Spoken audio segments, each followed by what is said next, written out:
네, 뉴욕 증시는 거침없이 쭉쭉 올라갑니다. 전혀 악재에 대한 의식 없이 호재만 바라보는 게 아닌가 싶을 정도로 해서 자신감 있는 상승 보여주고 있는데요. 추가적으로 어떤 또 해석을 덧붙여 주실지 저희 최현재 전문가와 함께 얘기 나눠보겠습니다. 안녕하세요. 안녕하십니까. 네, 역시나 고점은 아직 나오지 않았다라는 어제 예상이 맞았네요, 네. 전문가님. 네. 어제 3대 지수 모두 이제 0.3%대의 상승을 기록했습니다. 그래서 이제 모두 사상 최고치로 마감을 했고요. 어제 이제 필라델피아 반도체 지수도 1.2% 상대적으로 좀 강해서 또 역시 사상 최고치를 썼습니다. 어제 이제 업종별로 보면은 제약 업종이 어제 조금 상대적으로 강했습니다. 어제 화이자가 실적 발표를 했는데 이제 뭐 좋은 실적 발표하면서 4.1% 상승했죠. 그다음에 일라일 릴리도 3% 상승했고, 그다음에 머크도 1.3% 상승했습니다. 제약주도 강하고 어제 이제 백신 관련 업체도 강했는데요. 노바백스가 13% 상승했는데 이틀간의 상승률이 지금 30%를 넘습니다. 지금. 그리고 모더나 같은 경우에도 어제 3.4% 상승했죠. 어제 이제 사상 최고치 주가를 쓴 기업들을 쭉 보니까요. 뭐 자일링스가 어제 1.9% 상승해서 사상 최고치를 썼고, 그다음에 어제 코스트코도 한 1% 상승해서 사상 최고치. AMD도 1.9% 상승해서 사상 최고치. 그다음에 MS도 1.1% 상승해서 사상 최고치. 엔비디아도 2.3% 상승해서 사상 최고치. 구글도 1.3% 상승해서 사상 최고치를 썼습니다. 그리고 어제 이제 시장의 역시 주요 뉴스는 테슬라인데요. 뭐 테슬라는 어제 한 3% 하락을 했죠.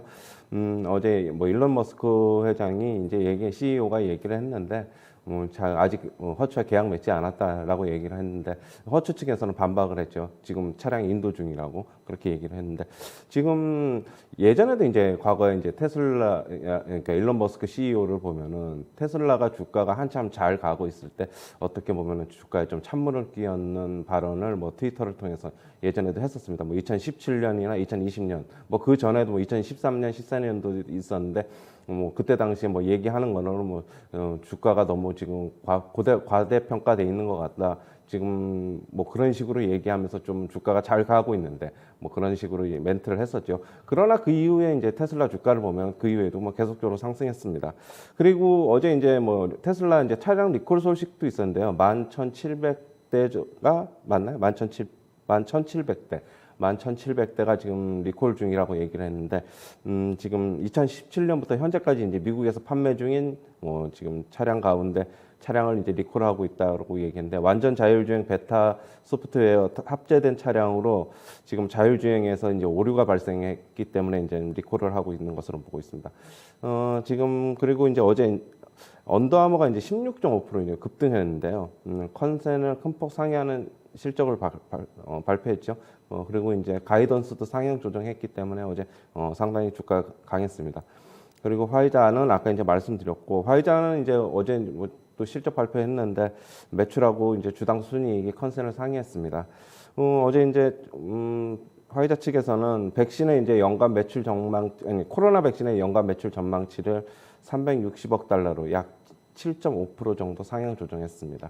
그다음에 이게 이제 그 상향 조정하게 되는 배경은 결국에는 부스터샷과 이제 사용할 수 있는 연령 범위가 좀 넓어지다 보니까 상향 조정했다고 이제 얘기했는데, JP 모건 측에서는 이제 어제 실적 발표를 보고 이제 코멘트를 했는데, 코로나 백신 등으로 이제 성장세는 강력하나 나머지는 좀 기대에 못 미쳤다라고 얘기를 했습니다. 백신 매출을 제외하면은 나머지 매출은 기대에 못 미쳤다 이렇게 얘기를 했는데, 지금 머크가 개발한 이제 경구용 코로나 치료제를 이제 화이자도 이제 개발할 수 있을 것이라고 보고 있고, 코로나 관련 사업은 앞으로도 이제 화이자 주가에 긍정적으로 전망된다 이렇게 얘기를 하고 있습니다. 그리고 어제 반도체 장비 기업인 언세미컨덕터가 이제 3.9% 상승했는데, 지금 키뱅크 애널리스트는 이제 매출 총이익률 확대가 계속되고 있어가지고 이제 긍정적이다 이렇게 얘기를 하고 있고요. 비중 확대를 제시하면서 목표 주가는 55달러에서 65달러로 상향 조정했습니다. 원세미컨덕터도 지금 사상 최고가입니다. 지금 어제 엑슨모빌 같은 경우에는 지금 트루이스트 애널리스트가 이제 얘기를 했는데, 지금 3분기 실적 발표에서 지금 주주 환원 정책을 발표했는데 지금 더 확대한다고 발표했지만 뭐 배당이 매력적이라고 보기 힘들다 이렇게 얘기를 하면서 현재 주가는 지금 동종 기업 대비 약 10% 정도 할증돼 있다 이렇게 얘기를 하고 있습니다. 그래서 이제 뭐 투자 의견은 보유해서 매도로 하향 조정했고요. 목표 주가는 66달러에서 50달러로 하향 조정했습니다. 그리고 여행 업체인 엑스피디아 같은 경우에 이제 애틀란틱 에쿼티스의 이제 애널리스트가 얘기를 했는데 성장 전망은 이미 반영돼 있다고 얘기를 했습니다. 투자 의견은 중립에서 하향으로 조정했고요. 그다음에 목표 주가는 180달러 제시했습니다. 구글 같은 경우 어제 이제 모건 스탠리에서 이제 수익성이 앞으로도 이제 매우 강력하게 나타날 것이다고 얘기하면서 비중 확대를 제시했습니다. 목표 주가는 3,000에서 3,200달러로 상향 조정했습니다. 그리고 시티에서는 어제 얘기를 했는데 4분기에 유가가 이제 더 상승할 것이다. 90달러까지도 상승할 수 있다. 이렇게 얘기를 하고 있습니다. 동의하세요. 조금 전망가님은 90까지는 너무 많이 본다고 그렇죠. 얘기하셨잖아요. 저는 85에서 87. 후반? 지금 85를 지금 못 넣고 있고 어제도 네. 조금 뭐 소폭 반락을 했으니까 저는 아직 WTI 기준으로는 아직 그냥 그렇게 보고 있습니다. 전망에는 변화가 없고 네. 네, 시티 쪽에서는 일단은 강할 것이다. 유가 다시 뛰면서 90달러까지는 가지 않을까 이렇게 예상을 해주고 있다고 말씀해 주셨는데 일단 가장 뭐 중요한 골자는 FOMC가 되지 않을까 싶어요. 물론 시장은 의식하지 않았습니다만은 어쨌든 FOMC의 어떤 결과에 대해서 많은 전망들이 나오고 있는데 금리에 대한 시장의 기대 그리고 파월 의장의 멘트가 너무 달랐잖아요. 네, 요거를 어떻게 좀 절충하면서 발언을 해줄 것인지가 관전 포인트가 될 것 같은데 어떻게 이번에 정리를 해줄까요? 파월 의장이 금리 뭐 쪽에 금리에 대해서. 대한 거는 기존 스탠스랑 똑같이 뭐 지금 아직 당장 금리 인상하는 거 아니다. 이렇게 네. 얘기를 할 것이고 지금 관건은 저는 지금 그렇게 보고 있는데요. 뭐 6개월에 걸쳐서 하느냐, 8개월에 걸쳐서 하느냐 저는 그렇게 보고 있는데 제가 어제도 말씀드렸지만은 금리 인상이 조금 빨라지는 스탠스가 오지 않을까 해가지고 그렇게 된다면은 5월 정도에 끝낸다고 보면은 12월서부터 5월 정도에 끝낸다고 보면은 한 6개월 6개월에 동안. 끝나지 않을까 그렇게 보고 있는데 시장은 계속적으로 아직 150억 달러를 얘기하는 거 봐서는 네. 그러면 150억 달러를 하면은 지금 11월서부터 하면은 11, 12 그럼 내년 6월에 끝나면 골드만삭스 측에서는 바로 7월서부터 금리 인상한다고 하는데 그 전망도 어느 정도는 또 일리가 있어 보입니다. 네, 어쨌든 내년에 할 것 같다라는 윤곽은 확실해지는 것 같거든요. 네, 일단 IB 쪽의 전망 금리 인상에 대해서 이렇게 나오고 있습니다. 그리고 조기 뭐 지금 인플레 저희가 테이퍼링 들어가는 것과 관련해서도 인플레에 대한 어떤 판단이 중요한 거잖아요. 파월 의장이 또 일시적이라는 표현을 쓰면 시장에 충격이 될 것이고 바꾸면은 시장에 그러면 더 충격이 될 것이다. 이런 좀 전망이 나왔기 때문에 어떤 멘트가 나와도 일단은 시장에서 좀 충격을 받을까요, 전문가님? 인플레에 대한 판단. 지금 일단은 충격을 받는다는 것은 뭐 예. 기존의 어떤 멘트보다 또 새로운 게 나와서 충격을 받는다는 게 아니라 네. 이미 지금 다우나 S&P 500이나 그다음에 나스닥 같은 경우에 많이 사상 올라서. 최고치를 썼기 때문에 그쵸. 주가가 조금 일시적으로 흔들릴 수는 있을 것이라고 저도 보고 있습니다. 네. 저는 지금 뭐 단기적으로는 오늘이나 뭐 내일 정도가 뭐 단기적으로는 주가가 조금 흔들릴 수 있는데 아직까지는 뭐 상승 모멘텀 꺾이지 않았기 때문에 좀 더 주가 더 갈 수 있다고 봅니다. 알겠습니다. 꺾이진 않을 거라는 시각이신 거네요. 네, 시장에 충격이 있어도 다시 올라갈 것이고 그냥 충격 없이 갈 수도 있을 것이고 어쨌든 시장에 대해서는 꾸준하게 네, 긍정적인 뷰를 유지해주고 계신 것 같고요.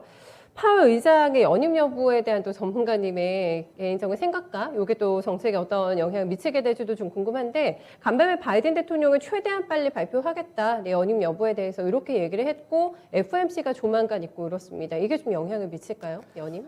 뭐 연임에 관해서는 지금 옐런 재무장관 같은 경우에는 뭐 연임이나 뭐 지지했죠? 지지를 파월 하는데 의장은? 네. 민주당의 일부 의원들이 뭐 지금 교체를 해야 된다 이렇게 얘기를 하고 있는 것으로 알고 있습니다.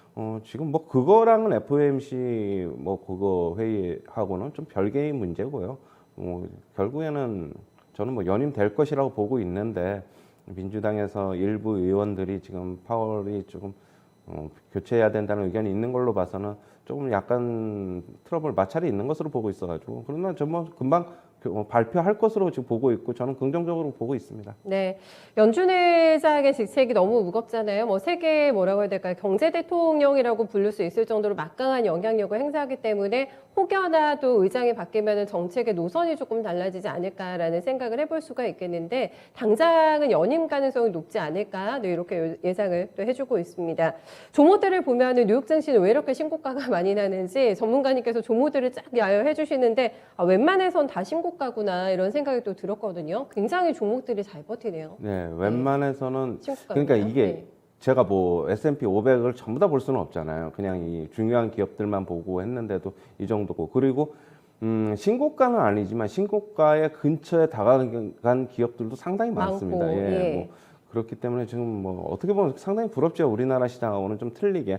그러나 이 역으로 좀 뜯어보면은 반도체 업종에서 이제 GPU 쪽인 엔비디아나 AMD의 신고가를 빼고 자일링스는 이제 AMD와 이제 M&A를 앞두고 있기 때문에 이제 신고가 나는 거고. 네네. 그렇다고 보면은 나머지 반도체 장비 업체, 그냥 일부 원세미컨덕터 같은 경우는 신고가지만은 나머지 반도체 장비 업체, 뭐 램 리서치라든가 어플라이드 머티리얼즈라든가 뭐 디램 업체인 뭐 마이크론 테크놀로지, 그 다음에 뭐 인텔 같은 회사들을 보면은 신고가하고는 아직 좀 상당히 좀 거리가 있거든요.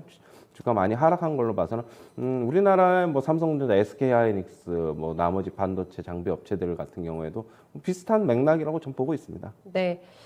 제가 그 질문을 좀 드리려고 하는데 반도체에 너무 혹한을 저희가 견뎌내고 있는 상황이잖아요. 다만 이제 하이닉스가 먼저 올라섰고 삼성전자도 어제 수급 굉장히 좋았어요. 네, 7만 전자가 이제 회복이 되면서 과연 K 반도체 투자 심리까지 강하게 일어설 것인가? 그 가능성 어떻게 보세요?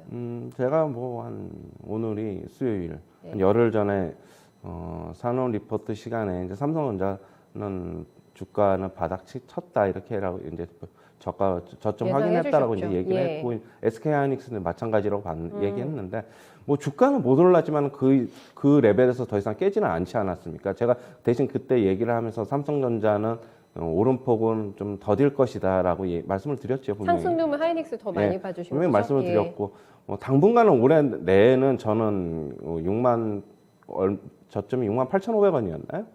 맞아요. 68,500원 거기는 이제 깨지 않을 것으로 보고 있고 삼성전자 안 기준으로 됐죠, 깨면. 예, 뭐 연말까지는 어느 정도 좀 버텨주면서 시장은 뭐 삼성 조금 빠지더라도 시장이 그동안에 올랐던 다른 종목들이 빠질 것이지 삼성전자, SK하이닉스는 조금 버텨줄 것으로 보고 있습니다. 필라델피아 반도체 지수가 계속 올라가잖아요. 쭉쭉 올라가는데 업황에 대한 전망이 여전히 부정적이고 불안 요소들 많다 이렇게 얘기를 하는데 올라가는 이유는 어디에 있다고 보세요? 어제도 말씀드렸지만 예. 역시 엔비디아의 시가총액이 너무 크기 때문에 엔비디아 영향요? 엔비디아하고 AMD의 영향 때문입니다. GPU 반도체 업황 때문이고 예. 지금 인텔을 이미 엔비디아가 뭐 시가총액에서 이미 제쳤기 때문에 뭐 지금 그 영향을 받는 거지 지금 나머지 뭐 디램 업체나 뭐 그런 쪽은 아니라고 지금 보고 있습니다. 그럼 내가 이 반도체 투자를 좀 해보고 싶다. 자금을 운용을 좀 안정적으로 길게 해보고 싶은데 반도체 쪽에 이렇게 생각하시는 분들은 굳이 뭐 국내에서 주식을 픽할 필요 없이 이렇게 미국 쪽에서 뭐 ETF를 한다던가 이렇게 해도 됩니까? 이런 주식을 선택하는 게 훨씬 더 유리합니까? 국내보다는? 예. 결국에는 GPU 쪽에 ETF가 있는지 없는지는 저도 잘 모르겠는데 예. 만약 그렇다고 한다면은 저는 엔비디아나 AMD를 사는 게 맞지 네. 뭐 ETF는 조금 그렇고요. 지금 저는 뭐 사는 거는 괜찮다고 보는데 조금 주가는 제가 이제 AMD 기준으로 120달러 후반에서 130달러를 이제 목표 주가를 말씀드렸는데 지금 127달러란 말이에요. 네. 거의 다 온 거는 같은데 조금 더 상승할 여력은 있어가지고 아직 제가 매도 사인 안 드리고 있는데 조금 조정 받으면 사는 게 좀 좋아 보일 듯 합니다. 네, 알겠습니다. 조금 더 홀딩하고 있다가 매도 타임이 오면은 체크해 주시지 않을까 싶고 반도체 뭐 ETF 성악개미 분들 많이 투자하시더라고요. 필라델피아 연동이 된 ETF 쪽도 투자하시고 종목들 많이 골라내시는데 당분간은 조금 더 뉴욕장에서 수익을 내시기가 수월하지 않을까 반도체 쪽에 대해서는 얘기를 좀 하고 있고요. 저희가 파이자라던가 또 노바백스가 굉장히 많이 올랐다고 얘기해 주셨는데 이 백신 관련주들이 쉽게 꺾이지 않고 계속 시세를 내더라고요. 이쪽에서. 예. 지금 뭐 화이자 같은 경우는 굳이 뭐 백신이라고 보기보다는 제약업체라고 봐야 되겠고 뭐 어제는 호실적을 발표해서 올랐던 거고 모더나는 지금 워낙 좀 많이 빠져 있어가지고 저점을 슬금슬금 높여가면서 올라오는 중이죠. 네. 지금 그렇게 따지고 본다면 노바백스는 뭐 인도네시아에서 뭐 긴급 사용 승인 허가도 있었고 영국, 호주, 인도 다 준비하고 뭐 그리고 있더라고요. 캐나다에 뭐 승인. 지금 뭐 자료 제출도 했었고 뭐 여러 가지 네. 이 때문에 그냥 오른 거지. 뭐 저는 백신 관련 업체들은 지금 뭐 기술적 반등 이상의 큰 의미는 없다고 보고 있고요. 오히려 미국의 대형 제약사들인 뭐 화이자나 머크나 이쪽이 오히려 더 좋아 보입니다. 그리고 우리나라 지금 제약 바이오 업체들도 영향을 지금 받으면서 안 좋잖아요. 이런 또 이슈 때문에. 그런데 지금 예. 우리나라 제약 바이오 업체들 같은 경우 주가가 지금 저점에서 조금씩 탈출하는 모습을 보이고 있어가지고 예. 저는 긍정적으로 보고 있습니다. 뭐 지금 당장은 뭐 제약 바이오 모멘텀이 확 일어나지는 않겠지만은 뭐 내년을 대비해서 아니면 연말을 대비해서 차츰차츰 뭐 좀 어떻게 보면 긍정적으로 좀 접근해야 되지 않을까 그렇게 보고 있습니다. 네, 알겠습니다. 이쪽도 저희도 연초 효과 기대해 볼 수 있으니까 연말까지 제약 바이오도 잘 훑어보셔야 될 것 같아요. 여기까지 점검하겠습니다. 수고 많으셨어요, 전문가님. 네, 감사합니다. 네, 뉴욕 증시는 뭐 매번 예상을 빗나갑니다. 어디가 정말 최고점일까? 네, 쉽게 예단할 수 없는 상당히 강한 강세장 연출을 해주고 있습니다. 더군다나 FOMC를 앞두고 있는 구간에서도 관방이 강하지 않을까, 혹여나 살짝 꺾이지 않을까라는 일각의 예상을 깨고 또 한 번은 슈팅이 나왔다라는 데 대해서는 상당한 의미가 있을 것 같습니다. 어떤 결정이 나오던지 간에 좀 환호하면서 버틸 수 있을 만한 힘이 되지 않을까 싶고 믿을 만한 또 언덕은 실적이 아닐까 싶어요. 어닝 굉장히 탄탄하게 나오고 있기 때문에 뉴욕장의 긍정적인 흐름 우리 시장도 이어받을 것 같습니다. 반도체 뭐 관련된 주식들 그리고 이런 쪽 쉽게 커플링이 되지 않은 쪽에 대해서도 어제부터 조금 꿈틀거림이 있었고요. 제약바이오 대표적인 낙폭과대 섹터입니다. 하지만 연말과 연초를 준비하는 구간에서는 종목들 좀 픽해서 기다릴 필요 있겠다라는 최현재 전문가의 전략도 함께 점검해 보시면 좋을 것 같아요. 네, 지금까지 모닝타임즈였습니다.